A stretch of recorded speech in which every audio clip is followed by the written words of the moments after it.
If you're tired of surface-level history and want the truth behind the front lines, subscribe now. Today, we're breaking open a forgotten piece of the past. World War II is usually told through divisions, generals, and movements of armies.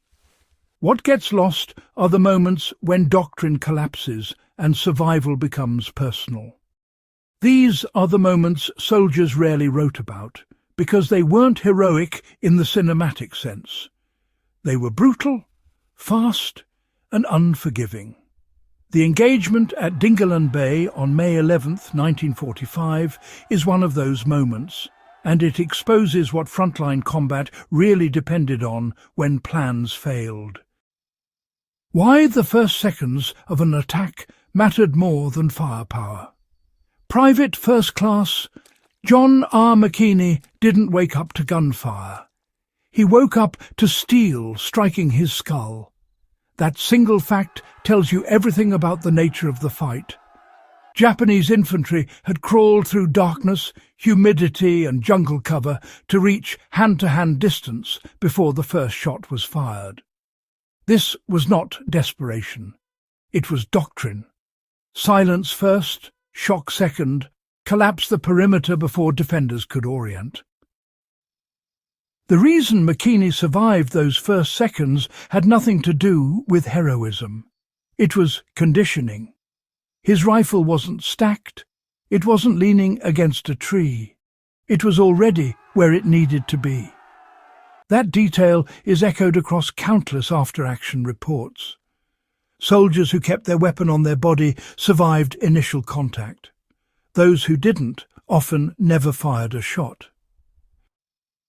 The practical lesson is simple and timeless. In any defensive posture, your primary tool must be accessible without thought. Whether you're studying historical combat or modern preparedness, the principle remains unchanged. How speed and movement defeated superior numbers. Once the machine gun position was compromised, McKinney didn't try to reclaim it through fire superiority. He closed distance and denied the enemy time. The M1 Garand mattered here, not because it was powerful, but because it allowed immediate follow-up shots without breaking rhythm. 7 rounds fired in seconds shattered a coordinated assault that depended on momentum. Just as important was movement. McKinney never stayed still once he was identified.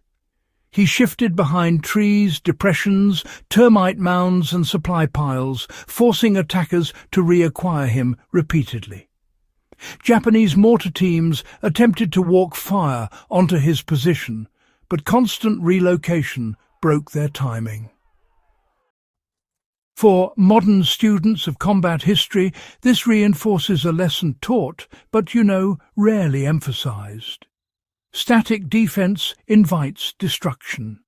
Survival comes from denying the enemy a fixed solution. Movement buys time. And time buys options. Why individual marksmanship outweighed unit tactics? What followed over the next 30 minutes wasn't a chaotic brawl. It was methodical. Small groups advanced. McKinney engaged at practical distances, not maximum range. He fired when hits were likely, not when targets merely appeared. This wasn't panic fire. It was discipline under exhaustion. The Japanese attackers adjusted tactics repeatedly, shifting from rushes to skirmish lines to grenade suppression.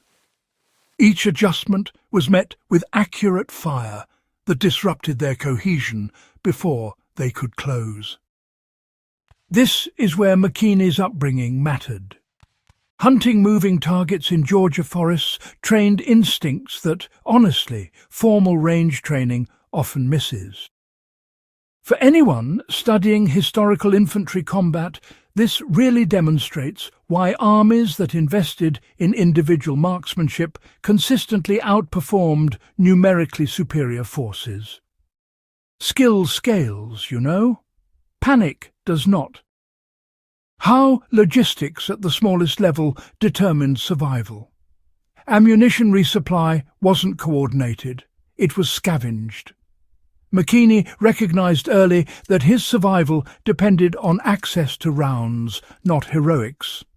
He moved to a supply dump, redistributed bandoliers across multiple fallback positions, and understood the risk of losing them if forced to retreat. This behaviour mirrors what experienced soldiers did across every theatre of the war. They cached, staged, and planned for isolation. Modern preparedness lessons draw directly from this. Supplies that exist but can't be reached under stress are, well, functionally useless.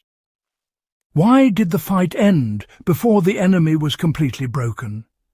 The assault didn't fail because every attacker was killed. It failed because, well, cohesion collapsed. Leaders went down.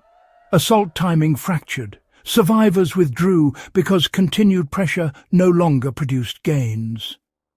That's an important distinction. Defensive success isn't measured by destruction alone, but by denial of objective. When reinforcements finally arrived, the fight was already decided. One man had held long enough to prevent collapse. That window, honestly, mattered more than body counts. What does this engagement still teach us today? McKinney didn't survive because he was fearless. He survived because he acted before fear could slow him. He relied on fundamentals learned long before the war and applied them under extreme stress. Positioning, movement, reload, discipline, and aggression at decisive moments carried more weight than numbers. That's why this fight became a case study. Not because it was glorious, but because it was real. If you value history that respects the men who lived it rather than polishing it into myth, subscribe to Warfare Frontlines.